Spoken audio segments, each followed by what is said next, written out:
보실 성경 말씀은 요한복음 1장 4절 5절입니다. 그 안에 생명이 있었으니 이 생명은 사람들의 빛이라. 빛이 어둠에 비추이되 어둠이 깨닫지 못하더라.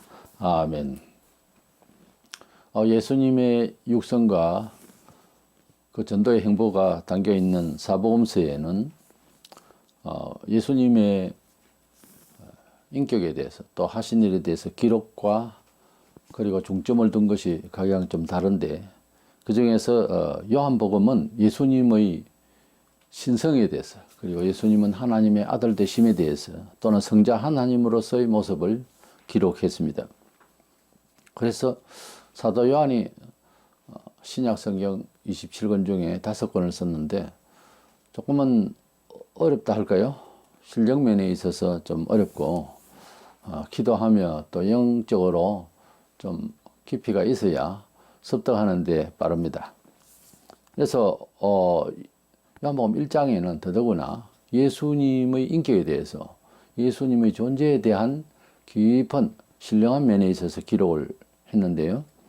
이게 보니까 사람들의 생명이 빛으로 오신 예수로 그렇게 설명하고 있습니다. 우리가 세상에서도 그런 말 들어 씁니다만은 그 사회의 그 시대의 빛이다 그렇게 말하는데, 생명의 빛이라고 이렇게 기록한 내용을 통해서 우리는 예수님이 생명의 빛이라는 말을 어떤 지적 감각으로 이해해야 될 것인가. 이것은 신앙으로 이해되어지고 보일 수 있는 빛이라는 거죠. 이래서 신앙으로 보이는 빛, 혹은 영안으로 볼 수 있는 빛, 이런 뜻이 되겠습니다. 이런 주제로 말씀을 나누고자 합니다. 먼저는 진리, 성경 말씀, 진리는, 기록되어 있는 이 진리의 말씀은 영혼의 눈으로 볼 수 있어야 합니다. 처음에는 문장을 국문학적인 입장에서 볼 수도 있고 그렇게 하지만은 이 책은 어느 순간에 마음의 눈이 열려서 영적으로 볼 수가 있어야 됩니다. 우리가 빛이라고 할 때는 과학적인 눈으로 볼 수 있는 과학적인 빛이 있고요, 감각적인 빛이 있고 육안으로 볼 수 있는 이런 빛이 있습니다만, 그러나 마음의 빛이라는 게 있어요.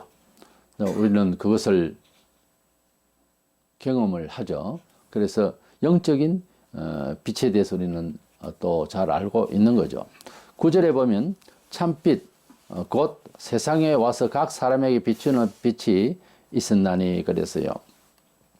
그래서 우리 예수님께서는 이 세상에 참 빛으로 오셨다 그렇게 되어 있습니다. 이 참 빛이라고 하는 것은 우리 영혼을 구원시키는 빛을 두고 하신 말씀이에요.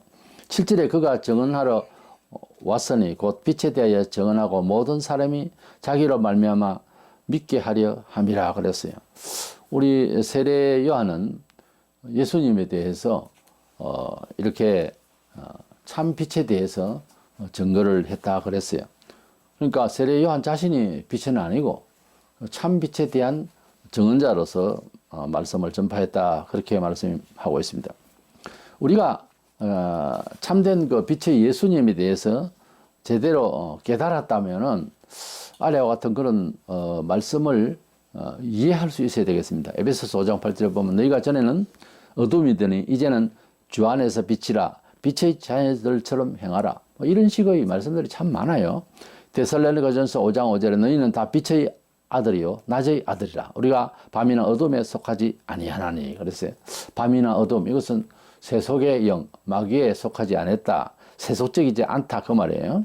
마태오장 14절에 너희는 세상의 빛이라. 우리가 뭐 등불을 들고 다니는 빛이라는 것이 아니라 세상 어느 분야에서든지 우리가 거기에 속하면 정말 필요한 사람이 되고 선도한 사람이 되고 선악과의 분별을 해줄 수 있는 이런 사람으로서 살 때에, 진리 안에서 살 때에 우리는 세상을 비추는, 어두움의 세계를 비추는 빛이라 그런 뜻이.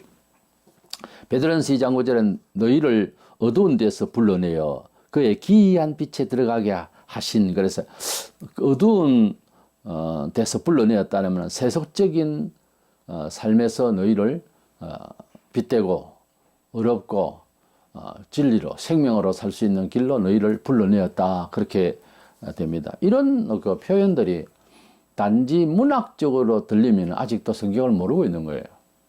그러니까 모른다는 말은 작용이 안 되는 거죠. 생명의 빛이라고 하는 것, 진리는 생명의 빛이다. 내가 세상에서 빛이 되었다 하는 이런 말들은 예수님의 빛을 받은 사람만이 할 수 있는 말이에요. 또 이해가 될 수 있는 말이에요. 그래서 이 성경 말씀에 대한 많은 학문적인 연구는 박사도 되고 뭐 똑똑할 수가 있겠죠. 그러나 성경 내용이 항상 그 성격이 하나님의 이름으로 쓰여졌고 예수 그리스도를 통한 구원에 대해서 신비한 이야기로 가득 차 있기 때문에 문학적으로 이해하면 결국은 엉뚱한 소리를 하게 돼 있어요. 굉장히 똑똑하고 분석했는데 엉뚱한 소리를 하고 불신이 돼버려요. 그게 왜 그런 작용이 그 사람의 인격이 아니에요.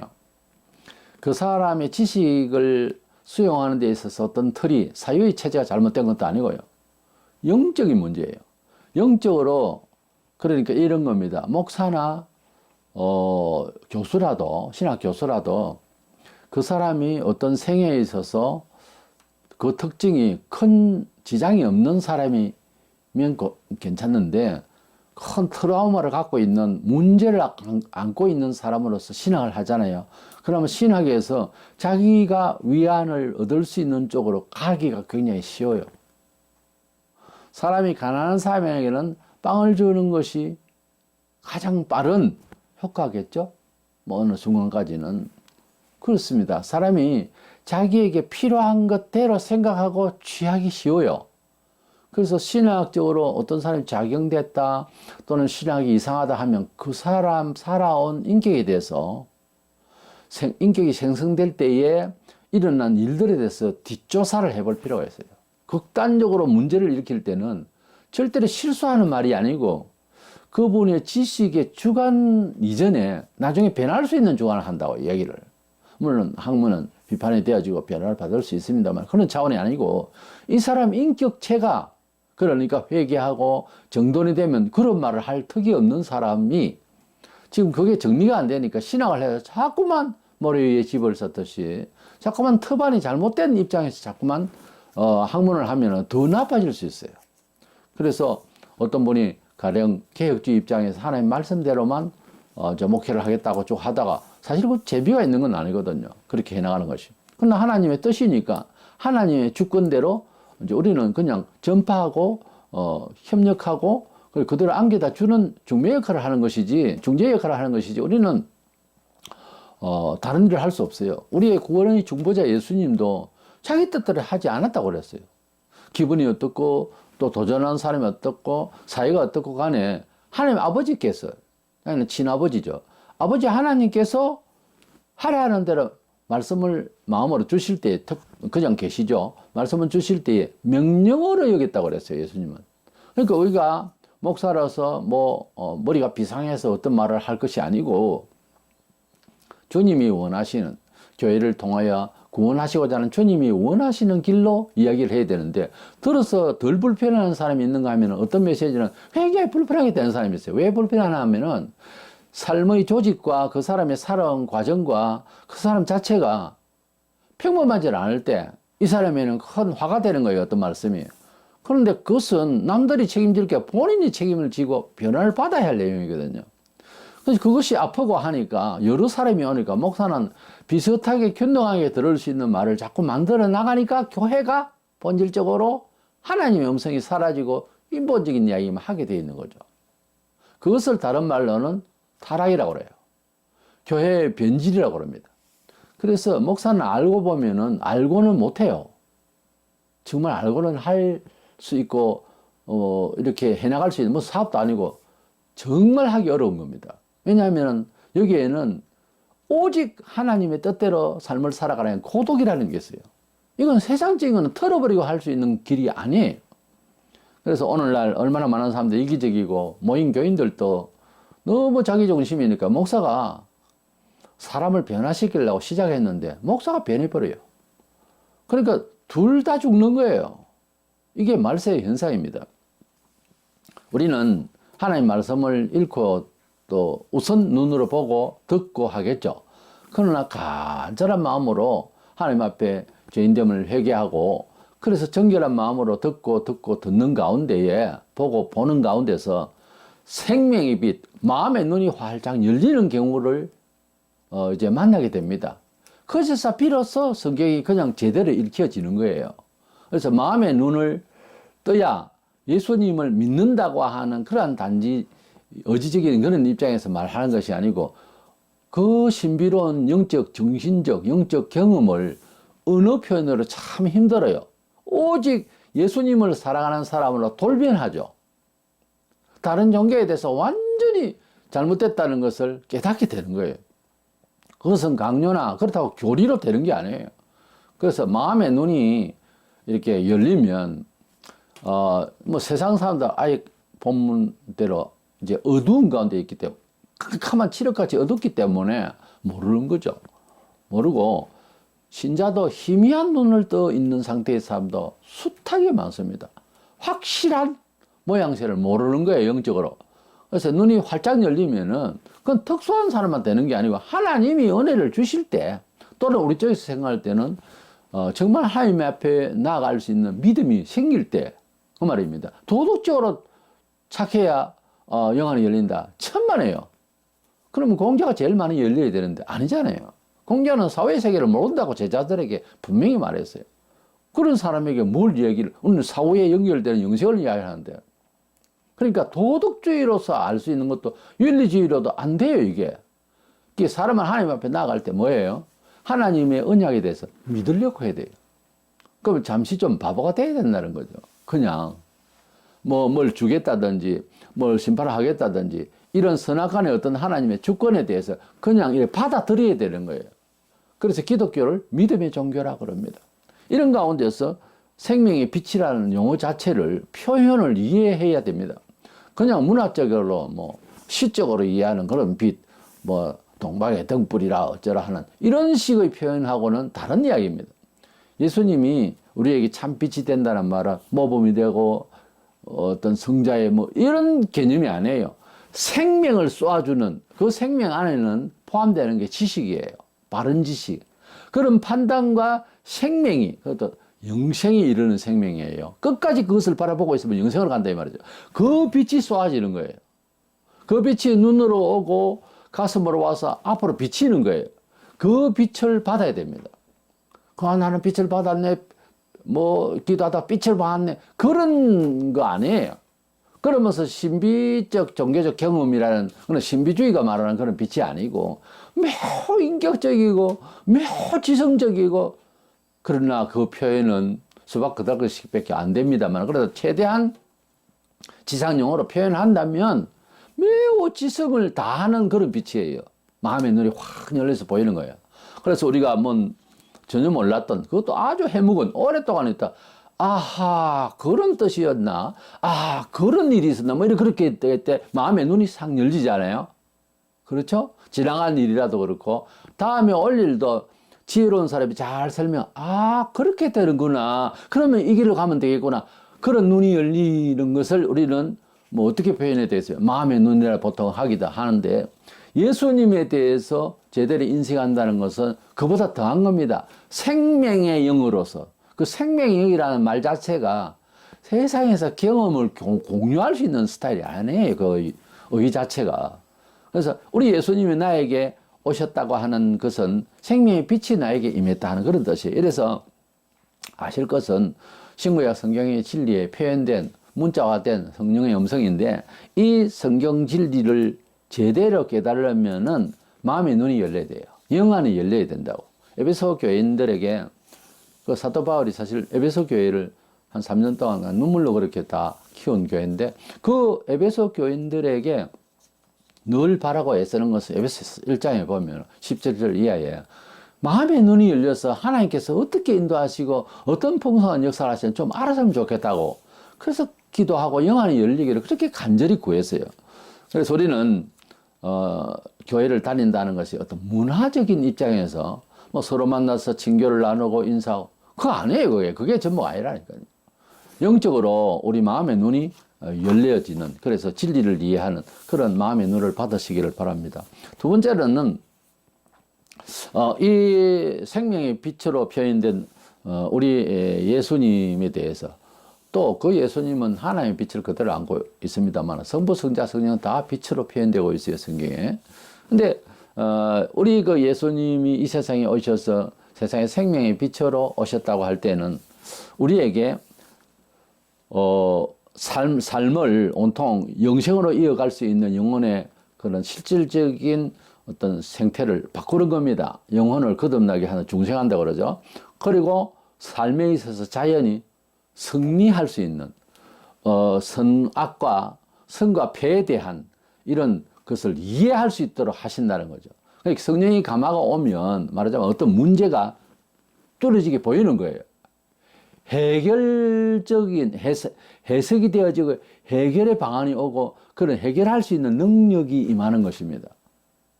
생명의 빛이 올 때, 우리가 예수님을 믿는다는 것은 생명의 빛을 받았는데 그 생명의 빛이 작용을 할 때는 곧 성령께서 역사하시는 건데 성령의 빛으로 우리가 이해되어지는 건데 그 성령의 빛이 단순하게 되는 것이 아니고 죽은 자를 살리신 예수님처럼 생명을 우리에게 준다는 거죠. 어떤 사업이 망했다. 다시 재개할 수 있는 생명의 빛을 준다는 거죠. 그럼 아기가 없던 사람이 기도해서 아기를 가진다. 어떤 없는 가운데 생명을 산출한다는 거죠. 가난하다가 잘 살려고 열심히 주님을 위해서 또 노력도 하지만 열심히 또 살게 되죠. 이렇게 신앙이 좋아지면. 그러면 또 부유해지는 또 생명의 역사, 생명이 있는 나무는 결국 열매를 맺고 그래 되잖아요.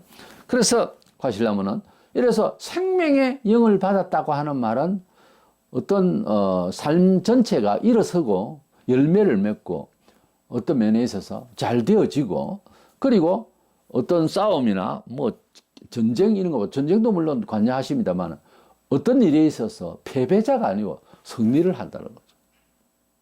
승리를. 그것은 억지로 이긴다는 뭐 권투쇼에서 하나를 때려 눕힌다는 그런 뜻이 아니라 삶 자체가 선으로 너무 아름답게 감동되게 이긴다는 거죠. 이것이 우리에게 작용을 할 수 있는데 대간절 그것을 모르고 계속 교회를 다니면 이 생명의 빛에 대해서 어떻게 이해하느냐 물으면 답을 못 할 거예요. 그것을 이겨본 사람은 무슨 말인지를 알아요.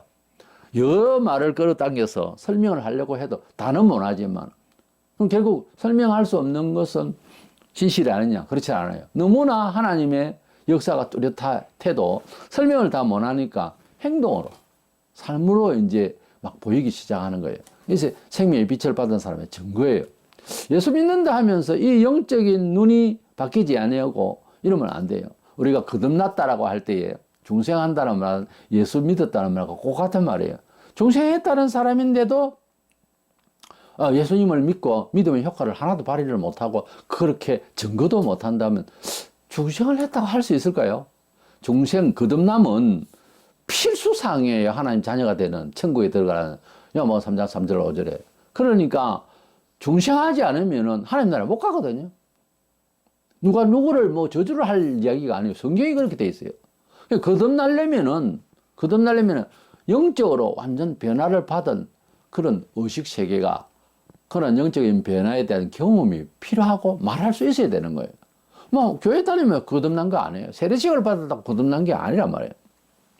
또 어떤 신비주의자들은 어차피 하나님을 적개를 한다는 게 신비롭다 해가지고 막 기도하고 어쩌다가 불이 번쩍번쩍 하더라 어떻다. 이거는 이 신비주의자들은 뒷조사를 해보면 생활이 옳지를 못해요. 가정도 이상하고 대부분 다 그렇습니다. 이래서 신비주의자들이 말하는 모습 빛을 봤다 눈에 번쩍거렸다 이런 거 말고 제가 말씀드린 대로 지성을 함께 해요. 그리고 그것이 전부 다 성경 진리의 그 토대로 해서 그 위에서 이제 근거를 가지고서 말하게 되고 또 그런 이해가 되어지는 생명의 빛을 말하는 겁니다.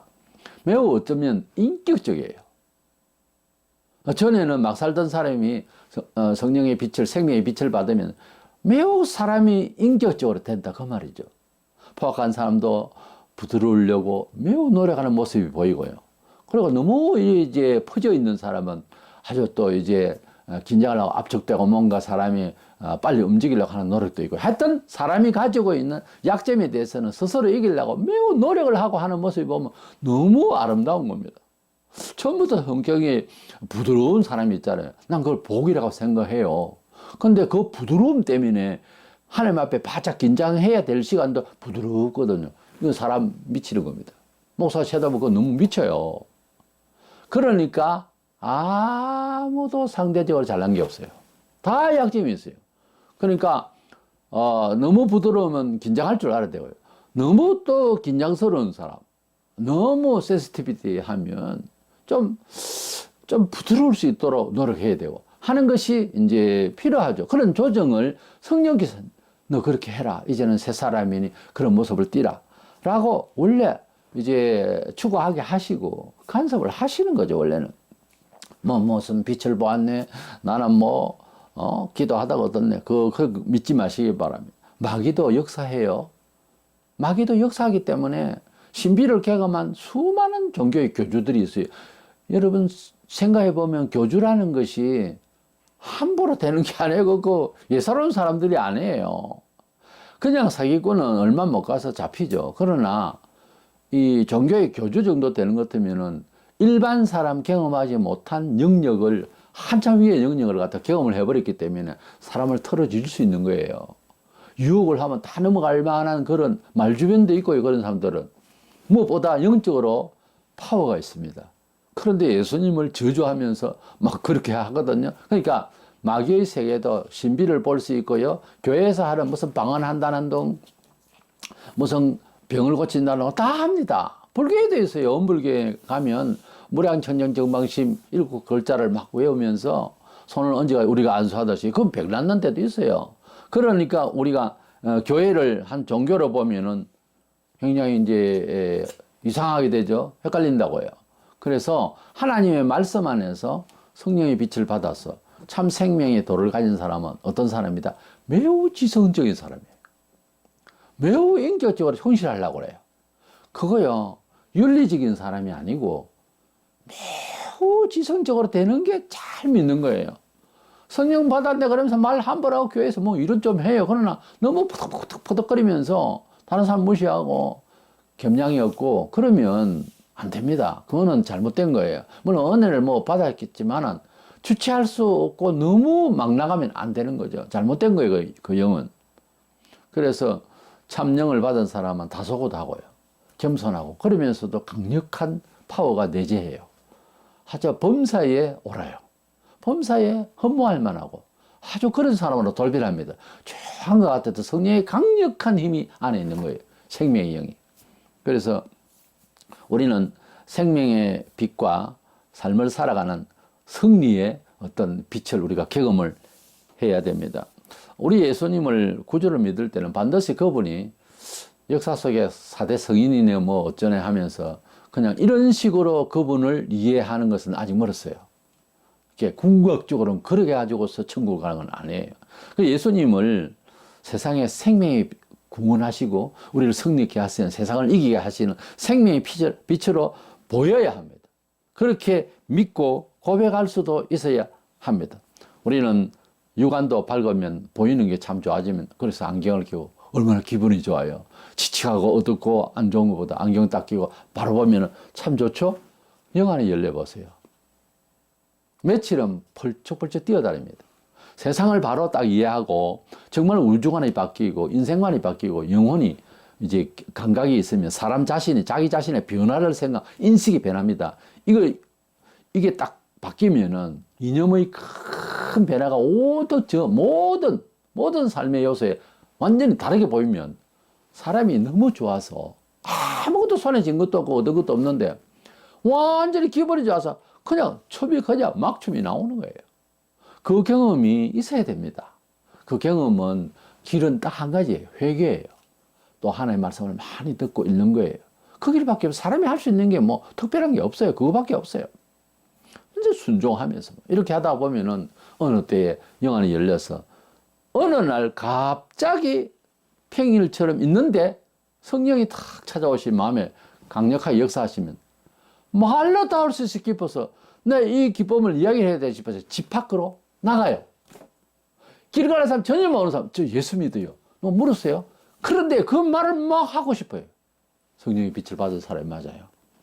생명의 빛을 평생 예수 믿어도 교회는 참 열심히 다니고 봉사도 많이 했는데 이 말을 이해 못한다면 글쎄요. 그래도 하나님은 그를 사랑하시고 하시지만 삶의 과정에서 그 승리의 수단으로 생명의 빛을 우리가 가져야 좋지. 안 그러면 의지적으로 일을 하게 돼 있거든요.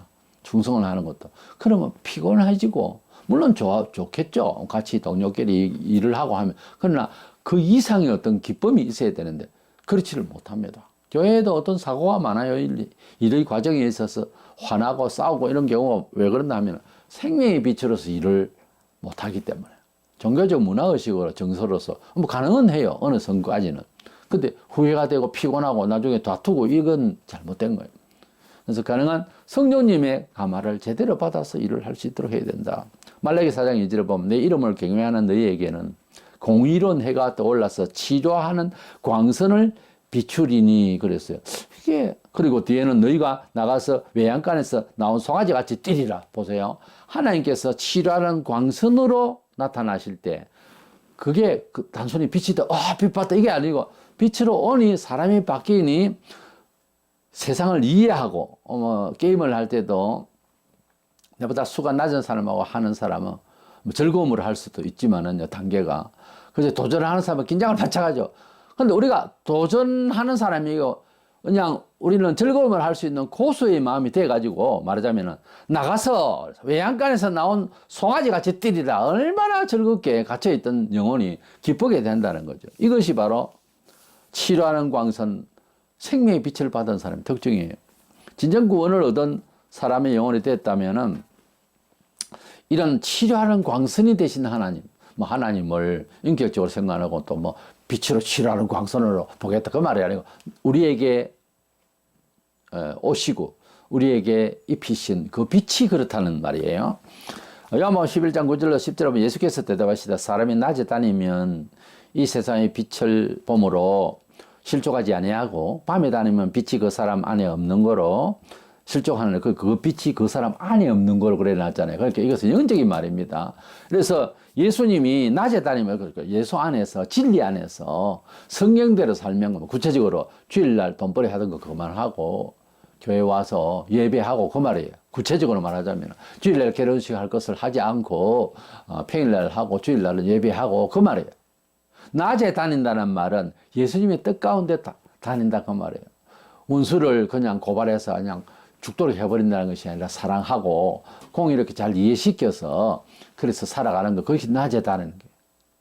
기분 나쁜 날은 내 할 말 다 해버리고 이렇게 다 해버리는 것은 어두움에 다니는 거예요. 내 마음이 어두우니까 세상은 어둡지 않아요. 세속적으로 해버리죠.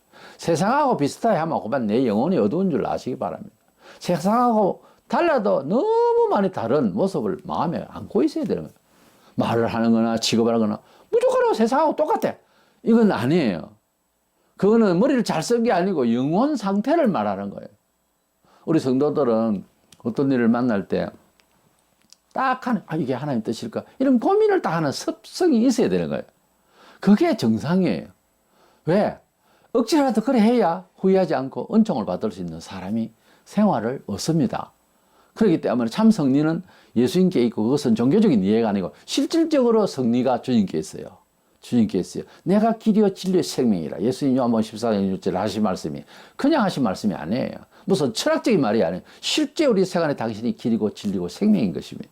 이래서 우리 예수님을 처세로 삼으시기를 바랍니다. 밤에 다닌다는 말은 세속적인 뜻대로 산다 그 말이에요. 마음의 눈이 어두운 거예요. 그러니까 세상 사람들 공부를 많이 하고 굉장히 뭐 똑똑하다 어떻다 아니에요. 다 허탕이에요. 다 허탕치는 거고 허당입니다. 세속적으로 이해가 밝은 사람일수록 영적으로 우리가 볼 때는 어두운 거예요. 깊보다 아주 깊은 어두운 속에 있는 거예요. 마귀가요 머리가 비상합니다. 하나님 아들을 바로 유혹했어요. 그러니까 이 세상은 악에 속했다 마귀에 속했다 그랬거든요. 도덕 뭐 종교적 윤리로 이해하지만 악한 자 가운데 있단 말이에요. 이런 사람이 이제 형제도 되고 부모도 되고 이웃 되는데 그냥 예사로 인격적으로 만날 때 아무것도 아닌데 어떤 환란이 따오고 이러면은요 형제가 형제를 이웃이 사람을 막 잡아가고 일제 때도 그랬다 아닙니까? 평소에는 아니죠. 그러니까 그런 시기가 아니니까 예사로 우리가 생활을 한다 하는 것이지 상황이 딱 벌어지면 사람 속이 본성이 나타나는 거죠. 세상 사람들은요 구원해야 할 대상이지 믿을 대상이 못 돼요. 그러니까 항상 경계를 해야 돼요. 어떻게? 그냥 불신한다는 것이 아니라 어느 정도까지를 이제 믿고 거래를 하는 식으로 말을 하죠. 그러나 절대적으로 믿을 수 없는 게 사람이에요. 왜? 그 영이 어두운 영이에요. 어두운 영이기 때문에 절대. 그래서 어떤 일을 상업적 처리를 할 때는 서류가 필요해요. 서류대로 법적으로 호소를 하면은 이건 이길 수가 있습니다. 세상은 이미 법치 국가로서 돼 있을 때는 할 수 없거든요. 근데 마음으로는 약속을 안 됩니다. 못해요, 그거는. 심지어 보증을 써도 상황이 뒤틀리면 돈도 받을 수도 없고 사람 잃고 돈 잃고, 그러니까 보증 쓰지 말고 성경에 아예 말씀을 하고 있죠. 하나님이 아주 경제에 대해서 밝으시다고 난 그렇게 생각합니다. 쓸 일이 아니다. 돈을 빌리려고 하면 은행을 가야 되고. 그래서 우리는 하나님 앞에서 살아간다고 하는 것은 교회당을 다닌다 그런 뜻이 아니라 세상을 살면서도 어두운 세상에 우리 밤에 전등불을 가지고서 특별히 산길이라든지 처음 가는 길은 더 하잖아요. 밤에 운전하기 참 불편해요. 라이터를 쌍라이터를 켜고 그렇게 막 가도 초행길은 참 밤길은 그렇죠. 우리가 이 세상 어두운 길, 우리가 접하지 못한 세상에 많은 일들과 여러 가지 형식의 문화가 있어요. 그것을 지나가려고 하면 분명히 빛을 비춰야 되는데 바로 진리대로 산다. 어쨌든 모르겠지만 진리로 나는 후레쉬로 삼고 가겠다. 이렇게 돼야 되는 거죠. 그렇게 될 때는 야, 내 경험으로 그렇게 살면은 야, 11조 내고 헌금하고 주일날 뭐 다 뭐 일 안 하고 다른 사람 돈 벌었는데 그 계산이 안 맞죠. 그러나 우리는 대처가 이미 그렇게 살아본 이 세상은 다 허당이라는 것을 알았다면, 인정한다면 이제는 후레쉬를 이제 비추어서 가야 하니까 어두운 뭐 세상은 뭐 대낮이라도 사람은 대낮도 강도가 있어요. 날강도라고. 그래 강도가 있지만은 그러나 이제 마음의 빛을 비춰야 되는 겁니다. 낮이라도 마음의 빛을 비추었어. 그래서 이제 내가 승리를 해야 되기 때문에 그것은 바로 진리라는 거죠. 진리대로 고민하고 진리대로 취하고 진리대로 해석되어지면 참 좋은 머리입니다. 그 머리가 그대로 가면은 손해 보는 것 같고 하지만 나중에 승리하게 되는 쉽지는 않아요. 그렇게 선택하려고 하면 바보라 하거든요. 멍청이라 한다고. 그러나 진리는 예수님이 멍청하게 보이지 않습니까? 어떻게 보면 죽은 사람 살리고, 예. 오병이의 기적 떡 5개 물고 들어 5,000명을 먹이고, 이런 분이 못할 일 바다를 조용케 하고 바람을 그냥 고요하게 하고 그러는 분인데 불치병 환자를 그 자리에서 일으키고 명인을 눈을 뜨게 하시는 예수님이 다 하실 수가 있는데 떡 5개 물고기 2마리 마다고 장정만 휴회만 5,000명이라고 하면 뭐가 어려워요? 십자가에 못 박힐 돌아가실 때에 야 내려와 다른 사람 구원하더니 너 왜 죽어? 그럴 때에 확 내려올 수 있잖아요. 그런데 아버지께서 그렇게 원하셨다고. 하나님 아버지께서 원하시는 길이 내 처세다 이래 되어 있는 거예요. 우리가 그렇게 살아야 된다는 거지. 예수님의 메시아 몫이 있고요. 우리는 성도라는 입장에서 또는 목사와 장로와 권사와 집사와 그런 역할에 네임이 있단 말이에요. 이런 성도의 직무를 따라서 구할 것도 차이는 있겠죠. 방향도 조금 틀리고. 그런데 거기에 적용할 거는 진리를 똑같이 가는 거죠. 목사 일을 하기 위해서 선교사는 선교사로 장로는 장로대로 하기 위한 진리의 도가 자기에게 합당한 것이 쭉 다 나와요. 성경에. 그것을 교회 헌법에 다 기록을 해서 성구를 선택을 해가지고. 이래서 우리는 하나님의 진리대로 나아간다고 하는 것은 매우 세속적 방법으로는 부당해요. 비합리적이라고. 그래도 해보니까 이 기독교 2000년 역사 해보니까 승리하는데 어떡해요. 그래서 우리 머리를 믿지 말고 가능한 하나님 말씀대로 이렇게 듣도록. 말은 맞는데요. 지금은 그런 상황이 아니에요. 또 이래 나오면 힘들어지죠. 지금 바로 그 상황이 그렇게 진리대로 가야 한다고 하는, 그래서 동의를 해야 됩니다. 그러면 잘 돼요, 일이. 요한일서 1장 5절에 우리가 그에게서 듣고 너희에게 전하는 소식은 이것이니 하나님은 빛이시라. 그에게는 어둠이 조금도 없으시다는 거예요. 그러니까 천국 가면은 태양이 없다고 그랬어요. 바다도 없고. 이거는 상징적인 뜻도 있지만 천국은 우선 하나님 빛이시라 이렇게 되지 않아요. 예수님도 나는 낮에 빛이 됐다. 참빛으로 오셨다. 이렇게 되어 있죠. 성령님이 조명. 그러니까 성령님도 빛이라. 그러면 천국에는 전등불이 필요 없잖아요. 아니 태양이 필요 없잖아요. 그래서 태양이 없는 걸로 되어 있어요. 태양은 필요한 것이 뭐예요? 환하게 밝게 하기 위한 것 아니에요. 환해요. 물론 식물을 자라게 하고 뭐 그거는 천국에는 또 뭐 생명의 빛을 쏴버리니까 처녀가 아이를 잉태하듯이 뭐든지 다 할 수 있도록 하는 게 또 성령님이니까 성부, 성자, 성령께서는 영원을 하시니까 뭐 과학적으로 또 뭐 질문해 보세요. 뭐 빛이 있어야 할 이유. 그게 다 된다니까요. 하나님은 그냥 뭐 이렇게 빛이 아니고 치료하는 광선이라. 그리고 생명을 주시는 빛이라. 그러니까 더 이상 뭐 필요해요. 그러니까 태양을 안 봐도 심심하겠어요. 더 좋은 게 있어서 안 봐요. 태양 늘 바라보고 살아요. 우리가 빛이니까 뭐 밑을 보고 옆을 보고만 살지. 태양 고마워요 하고 태양 보고 살아요.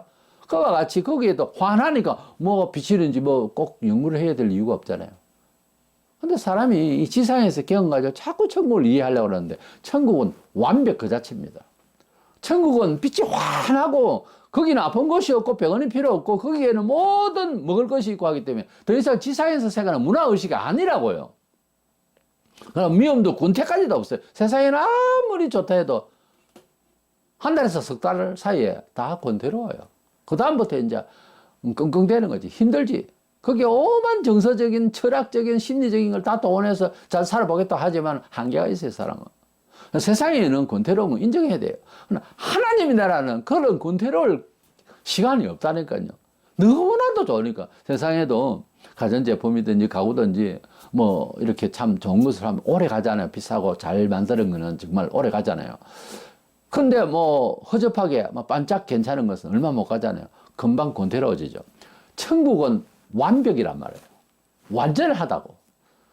이것을 권태롭게 여길 여가가 없어요. 사람으로서. 아무리 부활했지만 그때는 완전한 몸으로 되어 있어도 우리보다 더 아름다운 곳이에요. 그러니까 우리가 거기에서 권태로 뭐 천국 자체가 우리 보고 권태롭다 하면 했지. 권태라는 용어가 없어요. 거기에는. 그리고 어제 오늘 내일 시간 빡빡하게 살아가는 이 의식이 우리 말을 해도 시간이 없네 바쁘네 늘 그러잖아요. 그곳에는 시간이 정제됐다고 영원 가버린다고요. 그러니까 지금 우리 의식 세계하고 너무나 다른 곳이에요. 그 천국을 나는 기다립니다. 그 천국을 약속하신 주님이 하늘로 올라가시면서 저설 예배하면 오신다고 했습니다. 난 그런 말씀들을 기억하면서 어지간하면 인내를 해야 된다는 확실한 처세를 가지고 있습니다. 이런 것은 우리 모든 성도들의 처세가 되기를 원합니다. 기도에 응답을 받는다 할 때도요, 마음에 빛을 받았다는 말이에요. 응답이 딱 올 때 마음이 싹 열려요. 마음에 빛이 온다고. 응답받기 전에는 답답하고 벽에 부딪히고 그렇죠. 기도 한참 하고 응답을 받을 때는 좀 열려요, 이게. 그래서 마음과 생각을 지켜주신다고 빌립보서에 4장 7절 말씀한 대로 마음과 생각을 지켜주셔서 마음이 싹 하니 평화롭게 되고 그렇답니다. 그러되면 응답이 실제화되는 시간이 얼마 안 남았어요. 이래서 생명의 빛에 대해서 오늘 말씀을 들었는데 이것은 신앙으로 보이는 빛인데요. 정말 우리가 믿음을 행령을 글로서 막 하고 생활 문화로서도 이야기하고 뭐 간증을 한다고 하는데 생명의 빛은 따로 이해되어지는 형용하기에 너무나도 한계가 있어요. 우리는 언어가 생명의 빛을 우리가 영안이 열리면 보입니다. 그 보이는 것이 지성을 함께 한다는 빛이죠. 그러니까 기독교 신앙의 생활이라고 하는 것은 굉장히 신령한 세계입니다. 원래 이게 문화적으로만 가지고는 안 돼요. 뭐 예배 왜 늦었냐, 너는 왜 태도가 그러냐, 옷을 어떻게 입었냐, 사업을 왜 그걸 하냐, 다 보면 좋은 얘기죠. 맞는 얘기라도 그런 거 가지고서 안 됩니다. 그거 가지고 다 아니에요. 하나님 말씀의 기준에 의해서 하나님의 역사를 바라보면서 하나님이 주권하는 것을 보아야 됩니다. 그러면요, 아무 할 말이 없어요. 남에 대해서도 나 자신에 대해서도 잘나고 못나가고 별 의미가 없어요. 하나님의 주권을 딱 하시면 가만히 있는 놈도 건질 수 있고요. 하나님의 주권대로 일을 하시면 우리가 보기에는 통계적으로 충분한데 하루아침에 없어질 수 있어요. 바로 쓰라미를 없애버릴 수도 있어요. 그러니까 그런 하나님의 주권에 대해서 알려면은 하나님이 세상을 통치하시는 지성이 뭔가 하면 빛을 해요. 하나님은 환하게 비춰가지고서 선악간에 이것을 정리하고 계신다고. 그러니까 우리가 기도하고 우리가 성경을 읽을 때 하나님 내 마음에 빛을 주셔서 성령님 내 마음의 눈을 열게 하여 주셔서 뜻을 알고 살게 하여 주시옵소서. 그렇게 기도하시고 영적으로 생명의 빛이 충만하여서 언제나 세상 환하게 이겨나갈 수 있기를 주의 이름으로 축원합니다.